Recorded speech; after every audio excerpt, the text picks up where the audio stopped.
is breaking news from DawgNation.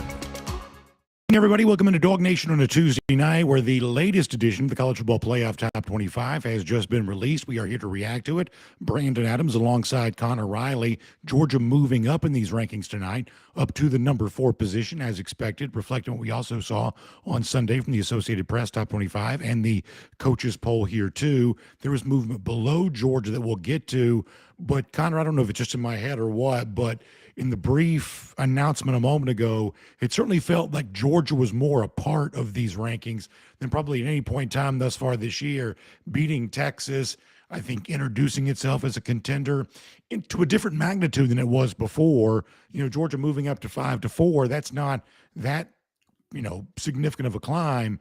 But boy, it feels like tonight, Georgia, at least to me, is a whole lot more a part of this than it was prior to this win against Texas. What's your reaction to now seeing Georgia at number 4 in the college football playoff top 25? Yeah, there's no surprise that Georgia comes in at number 4 this week, given they were the number 5 team a week ago. They thumped Texas. Alabama loses. They drop to number 10. But to your point, this is something we talked about on DawgNation Daily this morning. This is maybe the first time that it feels like Georgia can actually win the national championship this season.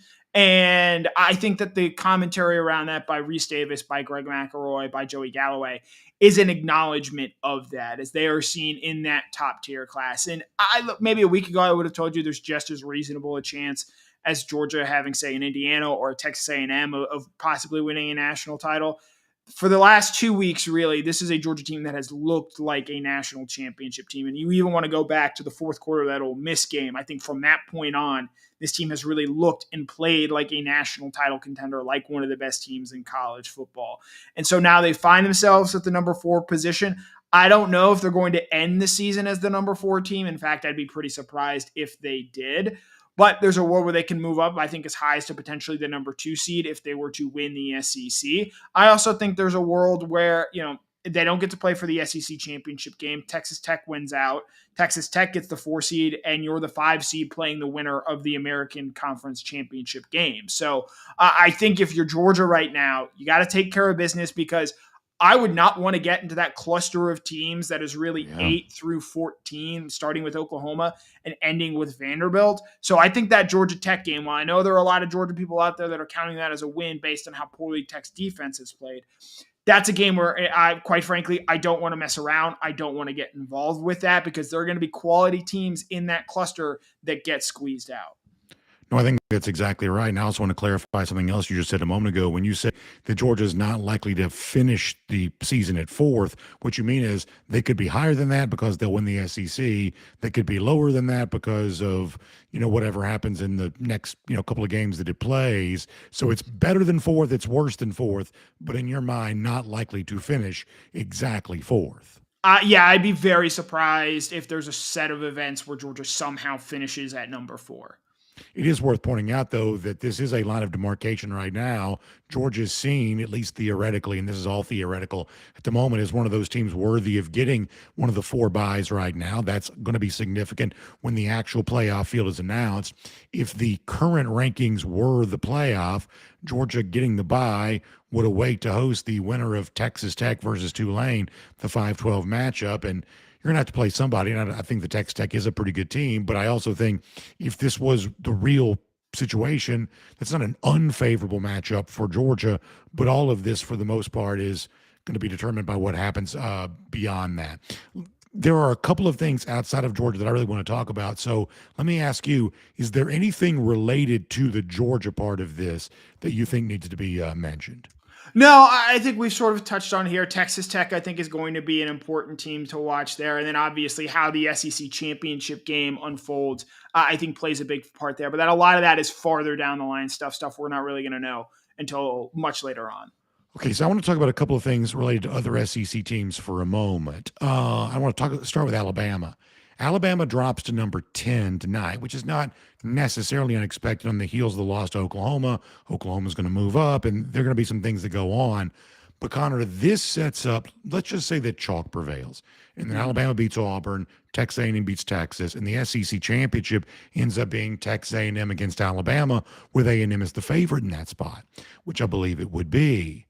If Alabama takes its 3rd loss in the SEC championship, I think that puts the committee in a real bind. It puts the committee facing a very difficult decision because, as you said, the cluster of teams ranked 8 through at least 12, if not even below that, is going to be very crowded. And to put a 3-loss team into that crowd, we've not seen a 3-loss team make the playoff.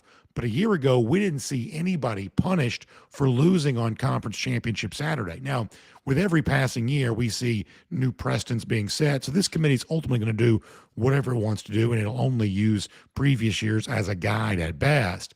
But I did, when I saw where Alabama was in this ranking, hanging right there, because when you think about the ACC champion and the group of 6 champion, the highest ranked group of 6 champion are going to occupy spots in this field. Alabama is teetering right at the brink right now as the number 10 ranked team of the final at-large team.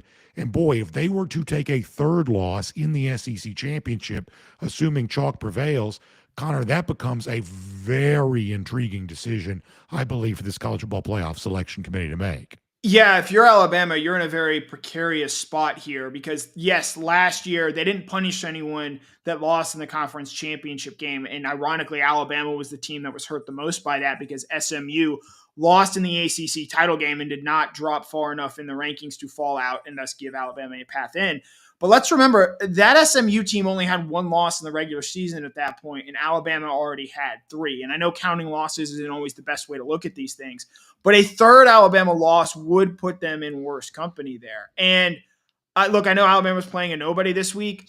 The team directly behind them, BYU, very good season so far, lone loss to Texas Tech, a team that is ranked ahead of them.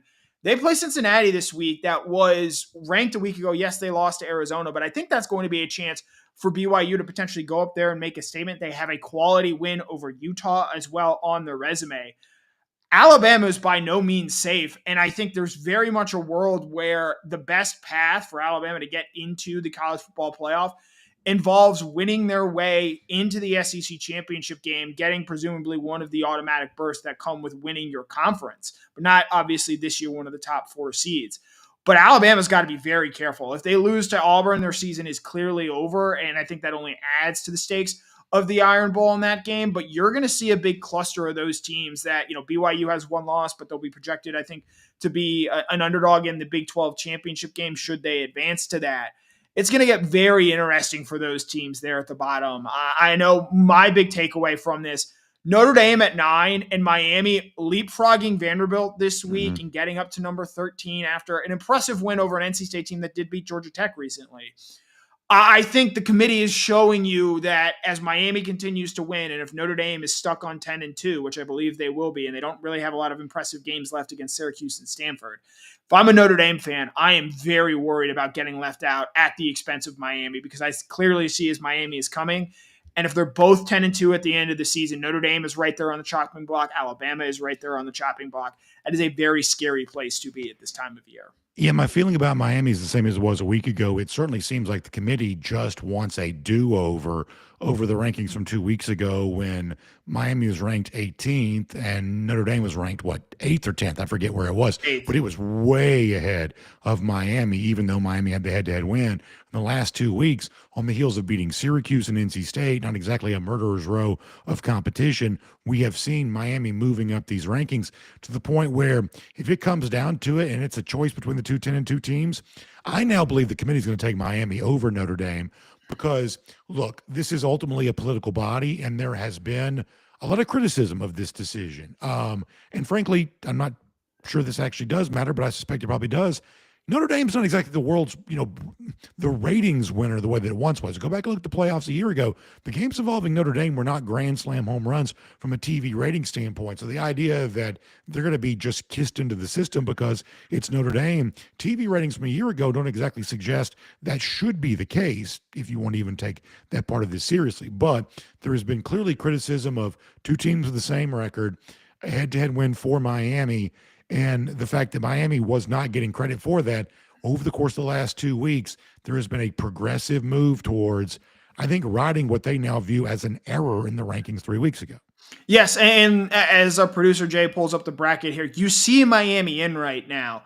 but it's high. That is because they are the highest ranked ACC team. It's highly unlikely that Miami gets to the ACC title game because of the tiebreakers and the way things break down. So that team is probably going to be one of either Georgia Tech, Virginia, or SMU. Those are the three teams most likely to play for the ACC championship game. So Miami's best path at this point in time is as an at-large seed, and I think that comes in direct conflict with Notre Dame. And so Alabama, I think their path is pretty clear at this point. And I think if you're Oklahoma, they got two tricky games against Missouri and LSU left. But I think that Oklahoma team, you should feel pretty safe of. If Oklahoma wins out, none of the teams behind them, Utah, who feels kind of capped right now, I don't think Miami's going to leap far enough to jump over Oklahoma. And Vanderbilt, who, if you're a Vanderbilt fan, I think the way this is broken down for you with Oklahoma beating Alabama this past week, a team you lost to and thus don't have the head-to-head against. There was a week ago or 2 weeks ago when they played and beat Auburn. You think, hey, if we can beat Tennessee, we're going to be right there in it at the end of the year. I no longer think that is the case, and I think they're going to need a lot of help for them to possibly get into the college football playoff field. Yeah, they were, 14th tonight. They just 14th, seem, yep. It seems like that was a signal to them that they don't have a whole lot higher to climb on, above the spot where they are right now, although it's still been a really strong season with the Commodores. In the case of Oklahoma, I also thought it was interesting with them coming in at number 8.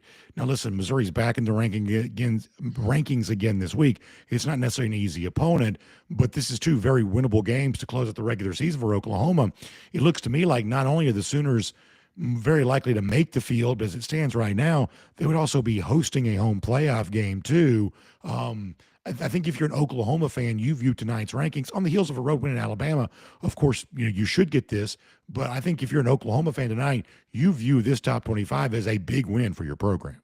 You do. And, spinning this to Georgia a little bit, you look at the cluster of those teams. That Georgia Tech game becomes, I think, a lot more important now, seeing this laid out with the playoff format and the way that looks. Because let's say Georgia Tech beats Pitt and takes care of Pitt this weekend. They're a one-loss team. If they beat you, and that's a game Brent Key would love nothing more than to finally get that win against Georgia and really hurt them. You're looking at a 10-2 record where you don't have the head-to-head against Alabama. And while, yes, you have a win over Ole Miss, you don't have a head-to-head against Georgia Tech. I think that puts you in a pretty precarious position there where you might be rooting to get into the SEC championship game because that might be your best ticket in if you lose to Georgia Tech there. So I think the way that these rankings break down makes that Georgia Tech game all the more important. I know there was a lot of talk this past week where it felt like Georgia had their ticket punched by beating Texas, especially in the manner in which they did. Seeing the playoff settings and the way it looks right now, I don't feel like that is the case at this point in time. I think Georgia's going to need to beat Georgia Tech to feel very comfortably in the college football playoff field. Yeah, that's an interesting observation on that. I mean, what it comes down to is there are only 12 playoff spots. Now, let me also say that I do believe that Georgia would make the playoffs still if it lost to Georgia Tech. I want to be clear, that's my opinion. But I would still be sweating it out. And and that's the point you're getting to is how clogged it is at the bottom part of the top 10 into the top 15. It is very clogged right now because there are only 12 spots. And we're having the discussion about Miami in comparison to Notre Dame. What's relevant about that for the SEC is because Miami is unlikely to win the ACC, if Miami becomes a at-large team, now you're talking about 2 ACC teams making it. And then it comes down to, well, if Notre Dame were to also make the field too, which at least theoretically could, well, now you don't get 5 SEC teams anymore. And keep in mind, last year the SEC only got 3 bids. The Big Ten got 4. So 5 already will be the high water mark for the 12-team era, something we did not see last season. So it's already a fairly big ask to think that you could get 5 teams in the playoff anyway. But the more the ACC gets consideration for the at-large with Miami, the more it at least calls into question, what is the likelihood that you do as a conference gets 5 bids and who is that 5th team? Because you don't want to be sitting as the 5th team in a 5-bid league because that's obviously a pretty precarious spot to stand on. If you're an SEC fan right now, I think ironically the team you're maybe rooting the most for would be Texas Tech if you want the most number of teams in, because you factor in potentially BYU or Utah getting their way into the college football playoff by winning the Big 12, and who knows what will happen to Texas Tech if they were to lose that game. But Texas Tech winning out there, clearly a team in the field there. Conversely, I think you're rooting for, say, a Georgia Tech to, if they beat Pitt this week and then they win the ACC title game, you don't have some of the weirdness there. And maybe that game against Georgia means just a little bit less because their clearest path to the college football playoff would simply be winning the ACC championship. And if they beat Pitt this week, they are in the ACC championship game. So Georgia Tech and Texas Tech, two teams, if you're a Georgia fan, you're probably going to hear a lot about over the coming weeks because Georgia's set to play Georgia Tech next week and then possibly line up with Texas Tech with the way this bracket is looking. Those are two teams you're probably rooting for to continue winning, at least Georgia Tech this week, obviously not against your beloved Bulldogs, and then Texas Tech and when it comes to the Big 12 there. So let me do a couple of other things here for a moment. Texas drops from 7 down to 17. Obviously, if you beat undefeated Texas A&M, you can also shoot back up the rankings. But to me, to drop that many spots, no, they dropped 7 spots to 17 after being 10 a week ago. To drop that many spots after losing to Georgia seems to be an indication that this committee doesn't have much of an appetite for 9-3 Texas, even having played at Ohio State and, obviously, its losses are other than at Florida, but, you lost at Georgia, you lost to Ohio State, but a 9-3 Texas, there doesn't seem to be a whole lot of appetite for that, even if it does beat Texas A&M, right? I think Texas's chances of getting into the college football playoff officially died tonight. I just think it's going to be too hard for them to leapfrog all those teams. Now you can make the case, hey, if USC loses to Oregon, that moves them up one spot. They have the head-to-head over Vanderbilt. That helps them there in that regard. They did beat Oklahoma earlier in the season, but it becomes just very tricky, I think, to thread that needle fully in terms of getting to where you need to get into the playoff, because it's no longer, yes, it's a 12-team field. You actually probably need to get up to the number 10 spot. And I just don't see a world where they're going to be able to jump the 7 spots necessary, even with a win over Texas A&M. Because if Texas A&M loses, it's not like they're going to tumble below Texas. There's still quite a buffer between where the Aggies, I believe, would fall probably to the 8 or 9 range to falling all the way out of the college football playoff field. So I think that's important there. I also think Michigan at 17 and 18, I think those are the two big losers this week, because even though Michigan, they have a game with Ohio State on their schedule coming up, I think that they're just going to have a lot of teams that they're going to have to jump. And while, yes, they have, in my opinion, the 2 best chances for quality wins in teams of outside looking in right now, I do think it's going to be difficult to leap that many teams, especially when you factor in, Michigan has a head-to-head loss over Oklahoma. Texas beat Oklahoma earlier this season.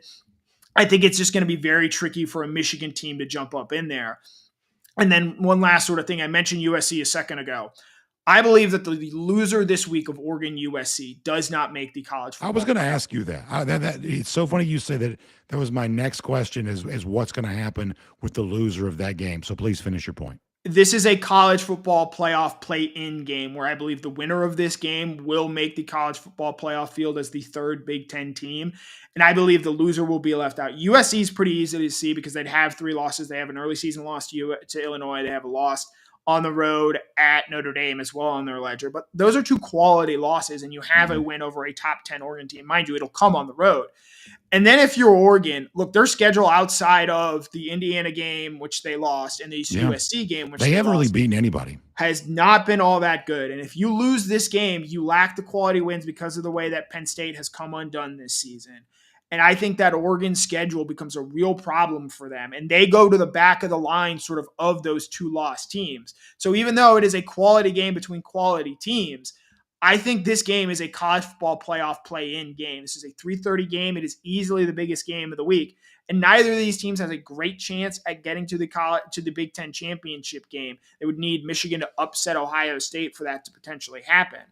I think that if you are a Oregon or a USC fan, this is a game this week where if you win it, you feel like you've got a pretty great shot at getting into the college football playoff. If you lose it, you are out. And I would add, if you're a Notre Dame fan, I think you're rooting very hard for USC this weekend to win, which is very funny to me, just given all the animosity between the 2 teams, because Notre Dame does have that head-to-head win over USC, and that does muddy up the picture at least a little bit more, as I think they are very worried at this point in time about Miami. Yeah, I mean, obviously, if USC beats Oregon, you're starting to think, well, maybe the Big Ten's not a 4-bid league. Maybe it's only the 3-bid league, which would make room for both Notre Dame and Miami to make the field if we assume that the SEC gets 5. Yes, and so I think this week that Oregon USC game is going to be so impactful for this playoff, not just because of what it means in the Big Ten, but you look at some of those other teams around it too. And Alabama, you are rooting for I think USC to lose and Oregon to stay where they are. I think if you are Notre Dame, you're rooting for USC to win because that bolsters your own resume there. I think if you're Miami, you're rooting for USC to win because while yes, that does enter you into the equation, I think that knocks Oregon out of the college football playoff conversation entirely. And when you factor in what Miami has been able to do at this point, I think they're still very clearly game and alive. They just have to win their last 2 games of the season. I want to finish with a thought on Georgia here in a moment. Let me squeeze in one more thing before we get there. I didn't necessarily expect this, but I was on guard for it. And we should let people know that if you watch this hours later, the moment the rankings come out, we're basically hopping on before the TV show concludes. So we really only see the chatter around the rankings when they're first announced.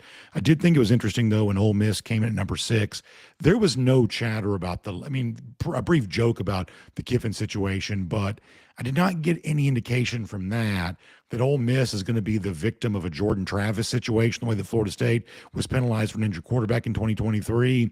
At least based on the initial chatter with the Ole Miss ranking, these ESPN personalities on television were very receptive of Ole Miss at that spot.